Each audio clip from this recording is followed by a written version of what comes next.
because I've obviously studied a lot at university. If people don't know me, I'm an English teacher, but I'm a bit of a weird English teacher in Finland, obviously, not in an English-speaking country.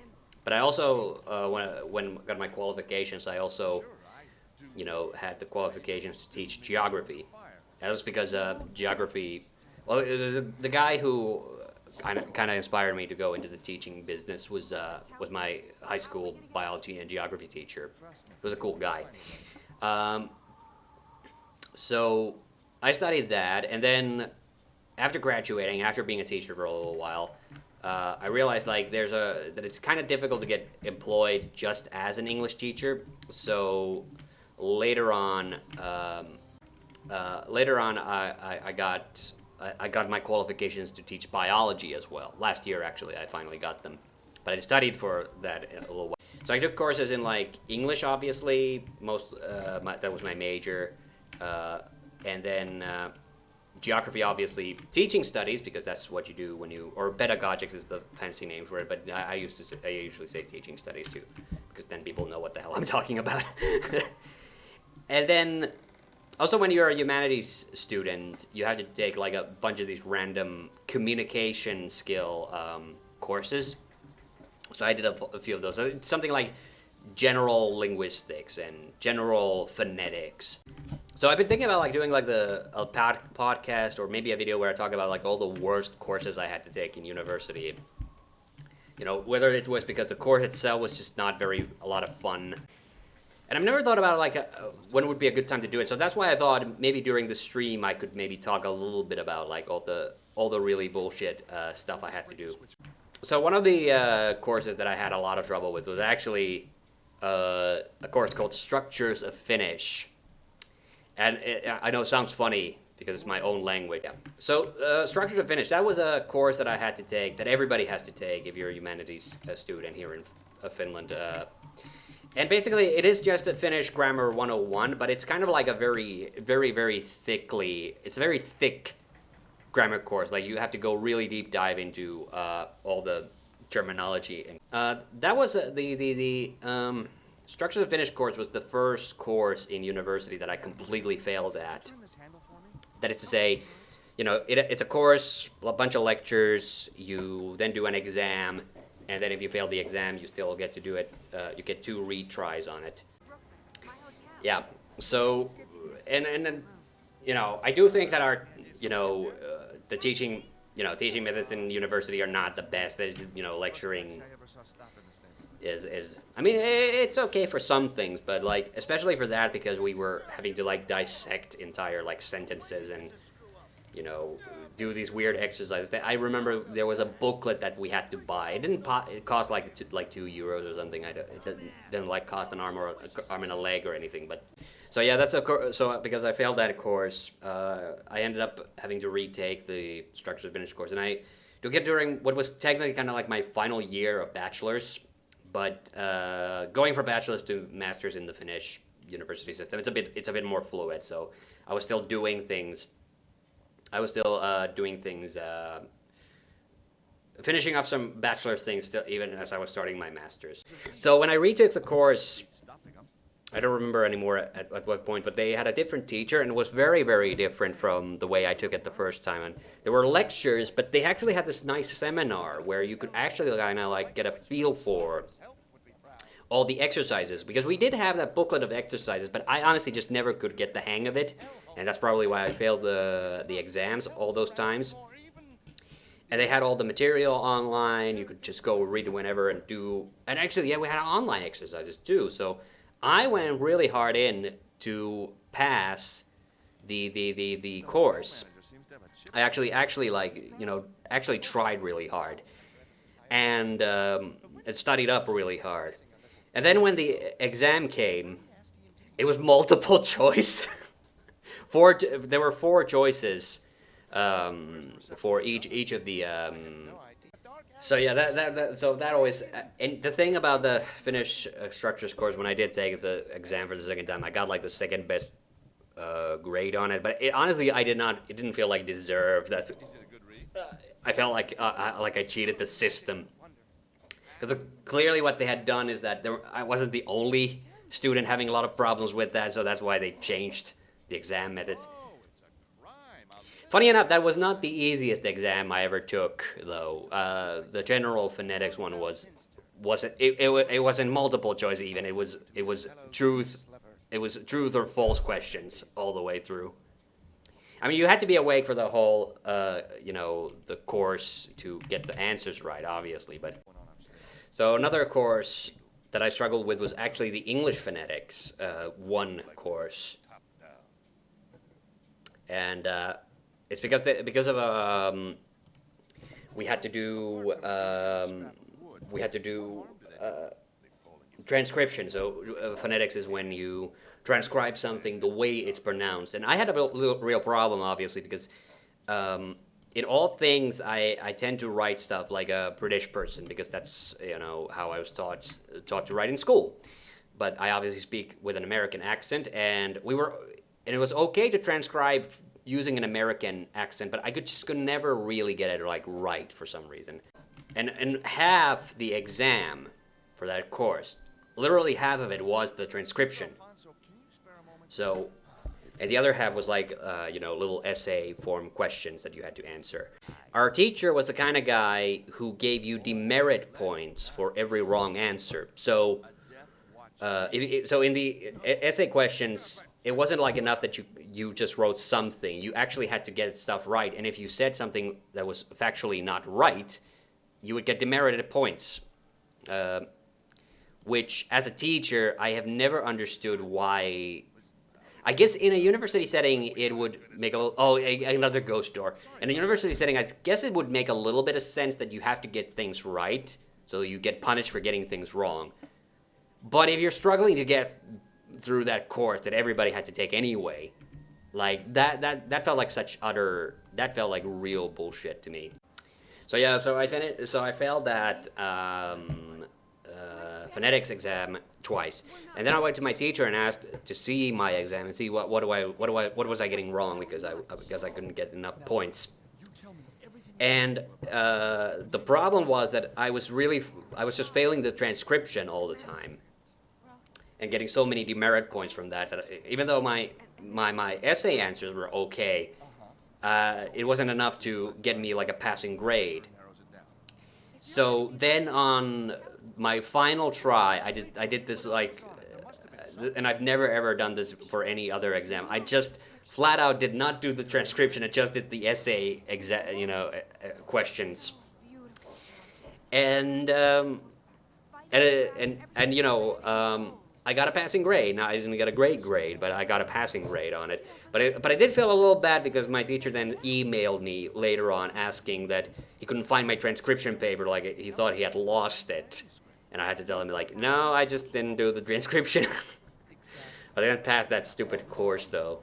The only other English course that I had a lot of problems with was the literary and linguistic developments of the English language. So that was a very intensive course. We had to read a lot.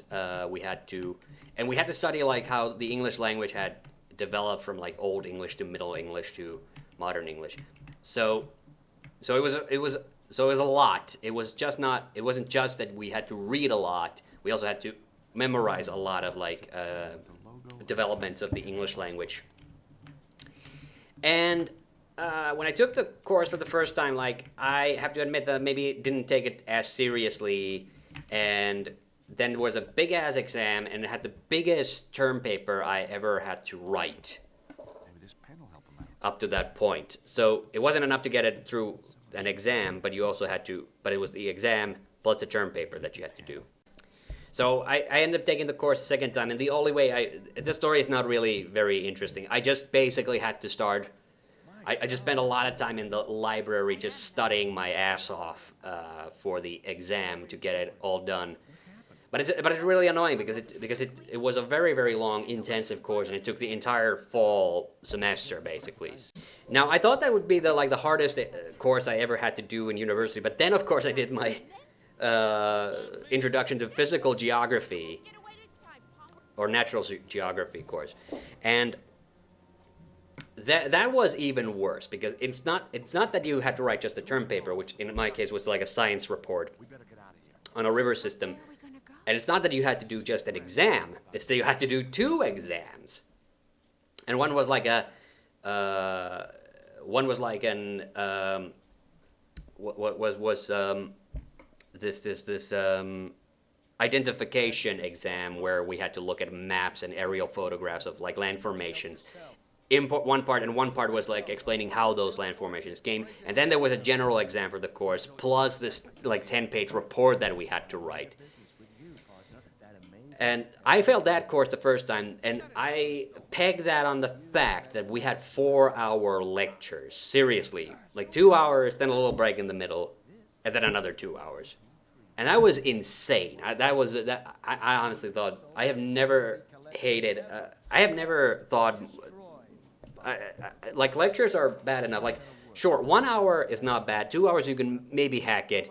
But like 4 hours, like people were falling asleep at that point. Like it was so bad. So I had to retake the course. So yeah, when I had to take that course the second time, they had luckily done the exact same thing as with the structures finish. Oh, here we go. So so I took the course a second time. Luckily, the teacher had got realized that 4-hour lectures was maybe too much, and so we had 2-hour lectures. We had more lectures per week because of that, but that makes a lot more sense. It was a lot more reasonable because you could actually pay attention and not fall asleep. A salami, you say? Yes. A salami, I say. Yeah, but still, I forgot the last thing about that natural geography introduction course. The fact that it's an introductory course.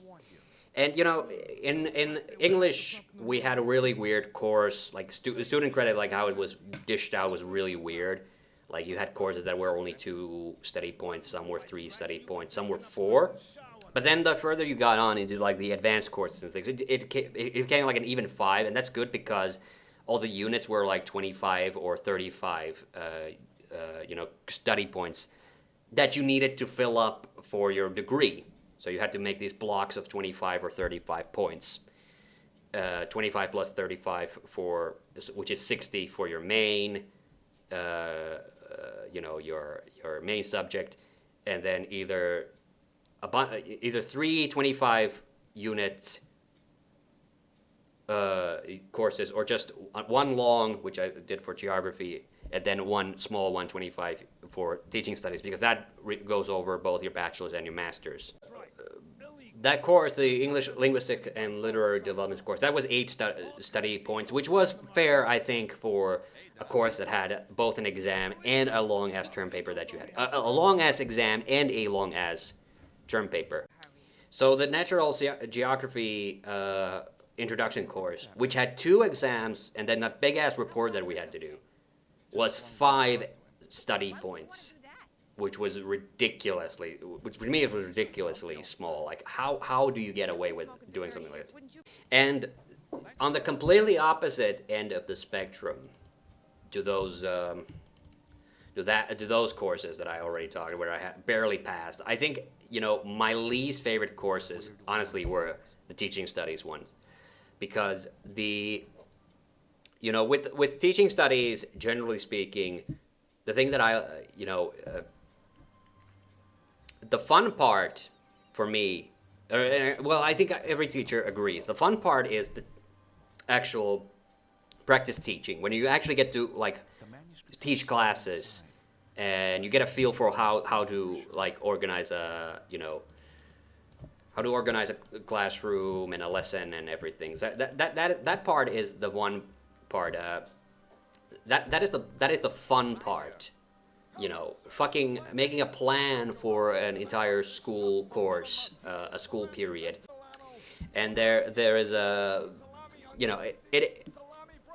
But then the courses that we had to take, those were so stupid, because most of those, you just had to show up for every lesson and you were usually done. Sometimes, very rarely, you had an exam, and then the exams weren't really very difficult, and honestly, most of it is just, I think the problem is that those courses are really geared for people who are going into teaching studies as a science, pedagogics as a science. and they're not necessarily very practical. The best ones, in my view, were the seminar-style ones where you actually get to talk to other teachers, because it's really fun to talk to people who are maybe not becoming English teachers, but maybe becoming math teachers, and how they see teaching. And that's always very important to me. I think as teachers, you need to get out of your lane once in a while and just, talk to other people, and talk to them about courses they're teaching and how they see things. And also, like, if you get good ideas from them, like, that's the best thing about teaching, is when you can find a good idea, always steal it. That's my thing. Because, but like, yeah, so I forget what it's called. Was it the pedagogic seminar or something like that, where because I had to take a year off from university to do my civilian service, because we're in conscription country in Finland, so I had to do that for a year. And so when I was supposed to start my teaching studies was offset by a year. So because of that, all the things that were kind of set up for me were not set up when I finally did start my teaching studies, and that was frustrating. So in other words, the problem I ran into was that there was this course where we had all the materials online on this teaching platform. I don't know if they use it anymore, but I wasn't signed in through the Faculty of Teaching Studies, and that was a problem. So I went weeks and weeks talking to my teacher, hey, I need to get signed on this, because I thought he was the one who had to approve it. And then it turns out he couldn't approve it for some goddamn reason. So I had to go to like the IT trolls lair at the university to get them to sign me onto this course. And this took weeks. Like I was having to do courses, and I was worrying all the way through it. Was I not able to finish this course because I wasn't getting the course materials? And what did we end up doing for our troubles for all of that I had to go through was, I think we had to write like one teaching, like a study journal entry, reading some freaking, reading some of the some article and making a summary basically of it, and then we had to hold a presentation, I think, and that was it. And holding presentations, I know some people find that terrifying. I can do that in my sleep. So I went through all those problems and really had nothing to show for it at the end of the day, which really fucking pissed me off. Studying biology after I had graduated, obviously. So same model. You steal it.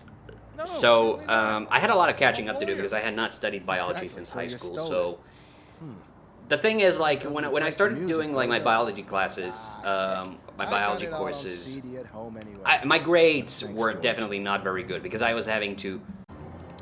So I had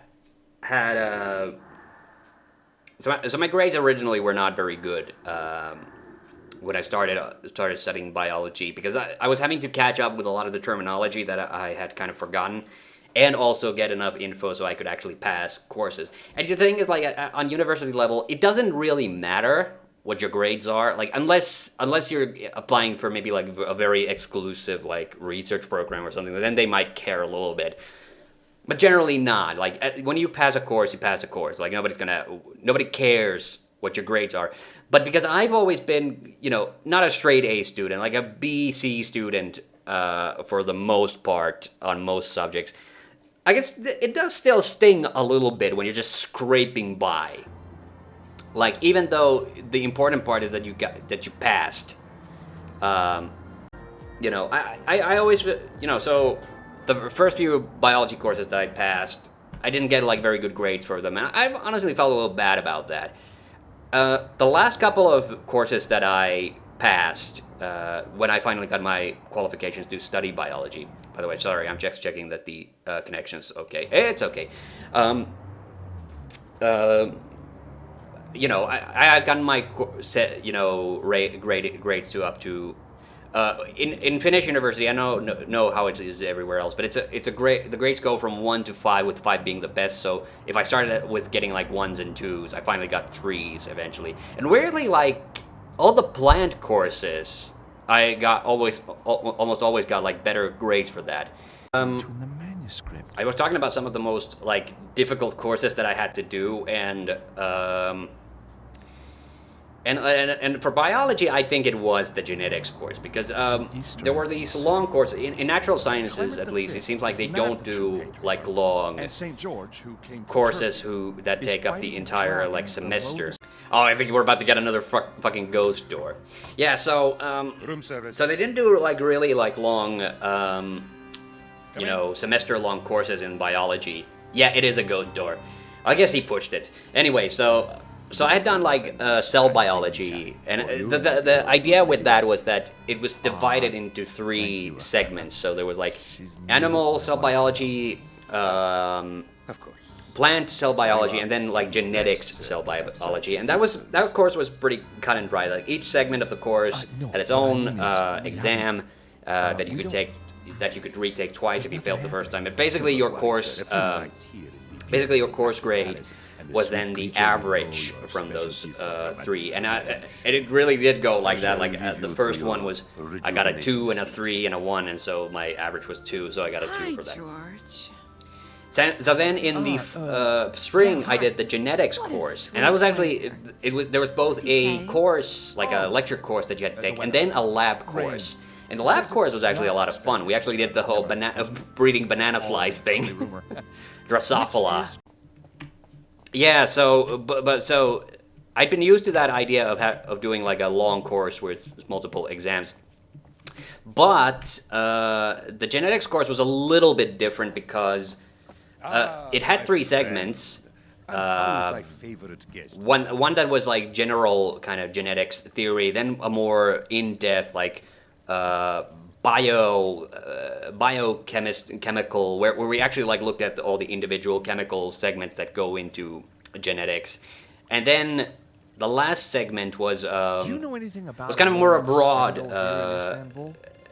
section that where we looked at how genetics has been like studied in various examples. Deep under Topkapi Pass. In that first part, but in that we didn't get like, it wasn't the same that you got like 3 grades from 3 exams and that your course grade was then your average, but instead you just had to get enough points to pass each course, and then all the each exam, and each exam's points would then be accumulated, and then that decided your course grade. Yeah, so you had to get a passing grade on that, and the reason I had so much trouble with that first genetics exam was because it was a lot of math, and honestly, like, I'll admit that I'm not good with math, but I'm not an idiot. Like, if you give me like a formula, like if you tell me what all the letters are supposed to stand in for, that's the thing. But we were counting, like we were having to calculate things like allele frequency and things like. None of the principles in genetics seem to work exactly the way you think they should. So I kept messing up like the math parts. Like the theory part, I could hack it because I can read. I understand that. Look. Yeah. Good So on a golf club. the thing is, My frame on a golf club? you could retake those parts of the exam, but if you failed the second, What a city. if you failed the first retry, then what you would have to do, there was a big exam though. So anyway, yeah, like I was sorry, I keep getting distracted. So if you failed the first retake, you actually had to take like this big exam, where you had to do all 3 segments of the exam like together. And luckily, at that point, I also I got a little bit. So yeah, so I ended up having to take that exam. Please proceed to the gate, Effendi. Even though I did pass the other 2 exams. All right, and I better save as well. Beyond that, like I also did like a planned lab course. One of the things that I never did do, I probably could have, but I never got myself a lab coat. I always borrowed one from the university, and I feel a little like I kind of missed out on a little something because I'm pretty sure lots of like biology students like have a. So there was a plant laboratory course that I also had to do, and we wrote a bunch of like research reports and stuff.